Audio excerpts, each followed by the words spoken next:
ini saya akan sharing terkait mengenai sebenarnya faktor apa aja sih yang membuat kita itu bisa sukses untuk berinvestasi ya. Saham ada beberapa faktor, cuman hari ini nanti kita akan bahas yang dari sisi psikologinya ya.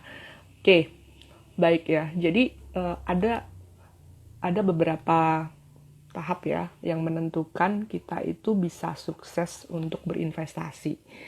Yang pertama itu adalah faktor psikologi.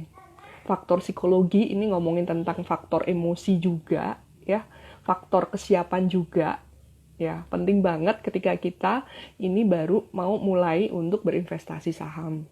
Yang kedua itu adalah money management. Ya, money management ini nanti juga ngomongin tentang uang yang diinvestkan ya ke RDN itu harus dingin, terus udah gitu memang kita harus ada dana yang dapat di RDN supaya nanti tidak semuanya itu harus langsung diinvestasikan atau dibelikan saham ya. Yang ketiga itu trading strategi.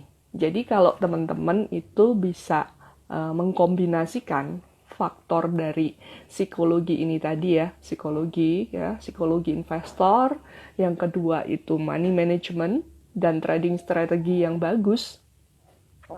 Alhasil saya percaya teman-teman pasti bakal jadi investor yang sukses. Halo, di sini ada Kak Nita Natalia ya. Apa kabar? Thank you ya. Ada Kak Yiyi juga di sini, ada Kak Hernicin. Nah, bagi yang baru bergabung, tadi saya ulang ya. Jadi ada 3 hal yang mempengaruhi seorang investor itu bisa berhasil dalam berinvestasi saham. Yang pertama itu adalah faktor psikologi ya, psikologi investor yang hari ini nanti kita akan discuss ya. Yang kedua itu adalah money management. Yang ketiga itu adalah trading strategi. Mungkin kalau untuk trading strategi ya, itu sudah sering kita bahas juga ya pada saat kita Maxi Live pada siang hari ini, baik bersama teman-teman saya ataupun bersama analis kita, Pak Adi maupun Pak Iwan ya, technical analis kita itu udah sering kita bahas. Nah hari ini kita akan sedikit ngomongin tentang psikologi gitu ya. Jadi kalau kita ngomongin tentang psikologi investor ya, itu berhubungan dengan sisi otak emosionalnya manusia nih ya gitu. Jadi pada dasarnya gitu dalam otak manusia itu ada bagian yang namanya itu limbic system nih teman-teman ya. Jadi otak emosional yang seringkali memang lebih banyak itu akan membentuk persepsi-persepsi. Nah, contohnya apa? Persepsi-persepsi yang pertama itu mempercayai suatu hal ya karena itu juga dipercayai banyak orang ya. Dalam dunia investasi juga di saham juga kita sering dengar ya, oh, rumornya kabarnya ini seperti ini ya. Tapi masih baru dalam berupa persepsi gitu ya.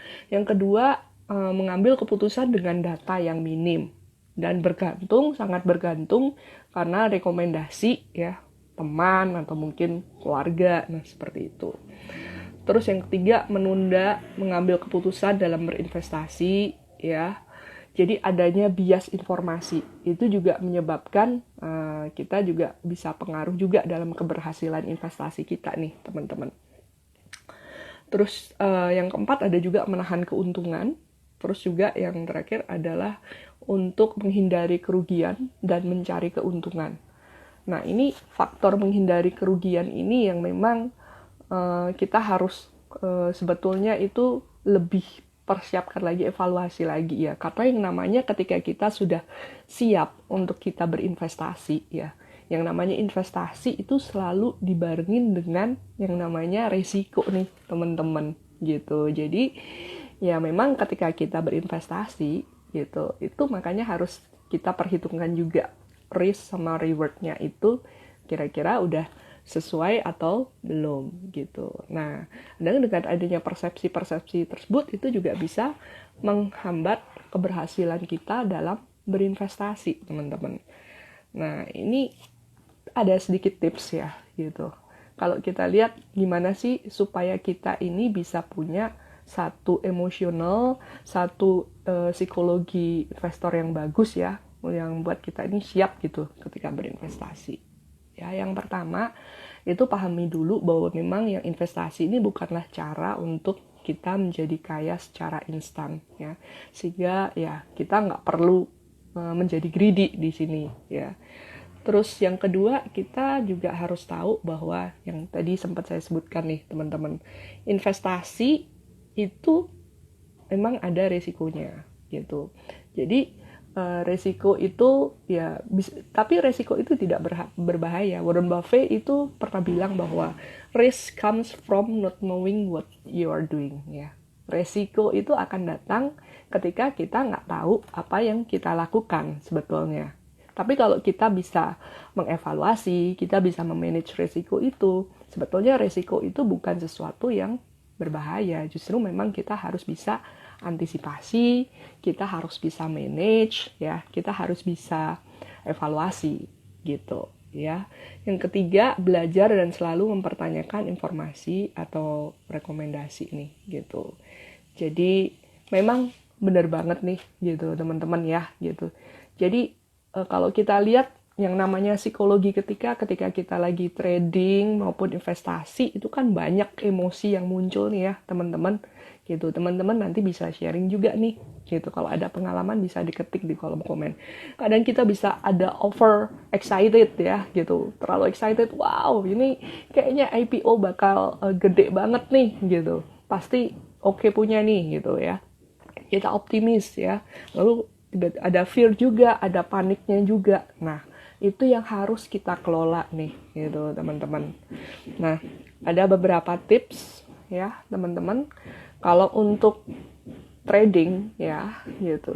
Teman-teman, ada satu quotes bijak yang berkata bahwa memang if you can manage your emotion, you can invest in stock market. Jadi memang betul-betul pada saat sebelum kita ini mulai mau trading ya, pada saat kita berinvestasi saham, itu kita harus persiapkan benar-benar nih emosi kita ini, jangan sampai kita ngambil keputusan, kita beli atau jual itu dalam keadaan kita mungkin lagi marah, dalam keadaan kita mungkin lagi kesel, atau mungkin dalam keadaan kita kayak mau balas dendam nih, wah kemarin kayaknya saya udah rugi nih ya gitu, saya udah rugi berapa ini, sekarang saya harus pokoknya saya harus cuan hari ini gitu ya. Jadi kita kan akhirnya ujung-ujungnya nanti pilihannya itu jadi nggak rasional ya, jadi lebih ke sisi emosional ya.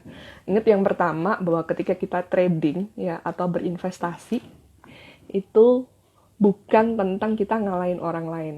Halo, ini ada Ari di sini ya, selamat bergabung Ari gitu. Jadi ketika kita trading itu bukan kita mengalahkan orang lain, tapi ketika kita trading ini adalah untuk mengalahkan ego kita sendiri, gitu ya. Nah itu tadi yang saya bilang, kadang karena kita ini terlalu pingin cuan gede nih ya teman-teman ya. Jadi wah ya udah ini yang kira-kira ini dihajar aja gitu ya, gitu. Jadi beli aja gitu. Nah terus yang kedua ya teman-teman, sobat investor, Maybank investor dan Maybank traders ya, jangan denial kalau kita ini udah salah strategi gitu. Karena yang namanya ketika kita itu trading atau invest di stock market itu nggak ada, maksudnya yang bener-bener pilihan kita itu betul semua, itu nggak ada, pasti ada salahnya gitu. Kadang-kadang kita beli pas lagi di timing yang salah, atau mungkin kita masuk ya pada saat ada di timing yang salah, itu mungkin banget gitu, karena memang di dalam stock market kan kita nggak ada yang pernah tahu gitu harga saham itu bisa sampai seturun apa gitu ya. So jadi kalau memang pada saat keputusan kita waktu itu salah gitu, salah kita ngambil entry masuk ya ketika kita trading ya, kita itu jangan denial kalau kita udah salah strategi ya teman-teman. Oke, accept gitu ya, terima dan evaluasi gitu. Oke, saya salah nih, kayaknya salah masuk nih beli saham ini gitu. Ya udah gitu kan, kita lihat ke depannya gitu, kira-kira masih ada potensi atau enggak. Kalau misalkan ternyata memang trennya malah menuju turun, ya kita jangan denial untuk enggak, ini pasti nanti akan ini lagi. Nah itu yang harus kita perhatikan ya. Terus yang ketiga, trading ini juga harus disesuaikan dengan time frame-nya kita ya. Tren dalam trading ya teman-teman ya harus disesuaikan dengan time frame. Jadi pada saat awal kita memutuskan untuk saya mau trading nih gitu, kita buka akun di sekuritas, saya mau trading nih gitu, kita harus tahu dulu gitu time frame kita untuk trading ini, apakah kita mau take profitnya itu harian ataukah kita mau mingguan atau bulanan gitu ya teman-teman. Jadi kalau misalkan time frame-nya itu harian, time frame-nya itu mingguan, nah itu juga gaya tradingnya nanti akan juga berbeda gitu ya. Jadi satu sama lain nih teman-teman ya, mungkin akan berbeda. Dan itu nggak apa-apa gitu. Jadi trading kita ini harus disesuaikan dengan time frame-nya kita nih ya teman-teman. Kita pengennya itu tradingnya itu mau gimana gitu. Oke. Terus selain itu juga yang keempat ada dibalik sebuah tren yang kuat ya. Even itu ketika analis juga menyarankan itu ada kita ini saham ini bakal uptrend nih gitu ya. Pasti ada fluktuasi harga. Jadi teman-teman harus nyaman dulu. Halo Kak Anton, apa kabar? Wow. Ini seneng banget ya, teman-teman banyak yang bergabung ini liburan ini. Pasti atau udah pada banyak yang mudik ya. Lagi di jalan mungkin. Ya, semoga ini beberapa tips ini nanti bisa nemenin teman-teman ya. Oke. Jadi di balik sebuah tren yang kuat ya teman-teman, itu pasti ada fluktuasi harganya gitu. Jadi teman-teman harus nyaman gitu ketika teman-teman trading dengan adanya naik turunnya harga saham di pasar ini gitu teman-teman, karena ya memang kita nggak bisa ngomong bahwa ketika uptrend itu pasti betul-betul bakal ini naik terus ya, sahamnya langsung loncat naik gitu, pasti ada fluktuasinya. Nah itu teman-teman, apalagi buat yang baru ya trading, itu harus bisa kontrol emosi dulu. It's okay, yang namanya fluktuasi harga, yang namanya market correction ya, itu wajar gitu. Kita jangan terlalu terbawa emosi juga. Oke.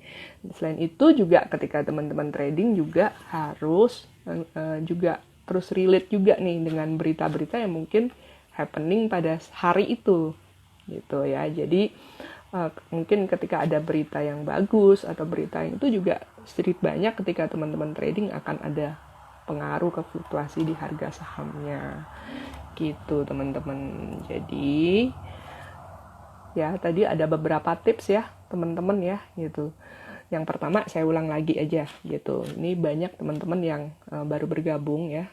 Trading atau investasi saham itu bukan untuk ngalahin orang lain nih.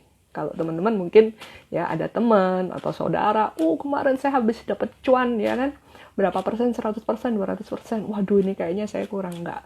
Tapi ya trading, ketika kita trading ya, itu kita itu mengalahkan ego kita sendiri sebetulnya. Itu yang paling penting. Ketika ego kita ini udah dikalahin ya, tadi kita trading nggak karena panas ya kan, karena kemarin kita sempat cut loss gede gitu ya, terus hari ini kita balas dendam. Nah ya, itu pilihan saham kita, pilihan opsi trading kita akan jauh lebih rasional. Terus yang kedua tadi ya, jangan denial kalau misalkan kita ini udah salah strategi nih gitu ya. Kalau misalkan ternyata saya salah entry masuk nih gitu, saya salah ketinggian nih gitu, nah kita harus accept aja gitu kan, terima aja dan evaluasi kira-kira ini gimana, apakah trennya masih tetap naik atau enggak. Kalau teman-teman trading ya, kalau memang enggak ya teman-teman bisa pikirkan untuk opsi yang berikutnya selanjutnya, apakah mau di cut loss ataukah teman-teman mungkin mau tetap di saham itu ya. Yang ketiga, trading juga harus disesuaikan dengan time frame-nya teman-teman. Itu tadi ya. Gitu. Jadi time frame-nya teman-teman mau harian, mau mingguan, ya, mau bulanan, itu juga nanti akan pengaruh ke gaya tradingnya teman-teman. Terus yang keempat juga, dibalik sebuah tren yang kuat ya teman-teman ya, itu selalu ada yang namanya fluktuasi harga ya. Ada yang namanya naik turun. Jadi kita itu harus bisa nyaman dengan adanya fluktuasi tersebut. Terus juga karena teman-teman trading ini, teman-teman juga harus bisa nyaman ya, bisa relate dengan berita-berita yang memang barusan terjadi misalkan. Karena itu nanti juga sedikit banyak berpengaruh juga. Nah, kalau kita lihat ya teman-teman ya, contohnya ya ini kayak misalkan dengan ISG kita sendiri nih teman-teman gitu. ISG kita ini juga butuh waktu cukup lama loh untuk mencapai angka 1000 ya gitu. Jadi kita kalau kita juga belajar juga dari indeks yang lain juga, Dow Jones ya, bahkan perlu waktu sampai puluhan tahun untuk mencapai harga 1000 juga gitu. Jadi bener sih gitu ya teman-teman, dalam jangka panjang itu harga saham itu akan cenderung naik ya, tercermin dalam indeks harga saham juga. Bisa dibilang memang investasi saham ini punya potensi yang menguntungkan ya, tapi juga tadi jangan lupa walaupun ada potensi yang menguntungkan itu ada yang namanya fluktuasi ya. Ada fluktuasi yang kecil, ada waktu yang fluktuasi yang cukup ya dalam pasar saham ya, apalagi dalam pasar saham yang mungkin crash ya. Jadi teman-teman harus tahu ya gitu. Yang penting teman-teman bisa tetap sabar dan konsisten berinvestasi gitu ketika ada fluktuasi itu tadi ya. Karena ingat yang tadi pertama ya, dalam jangka panjang itu karena memang saham itu kecenderungannya ada potensial untuk naik gitu ya. Terus yang ketiga ya memang untuk naik tadi perlu waktu, bisa cepat bisa lama gitu. Tetap konsisten untuk berinvestasi.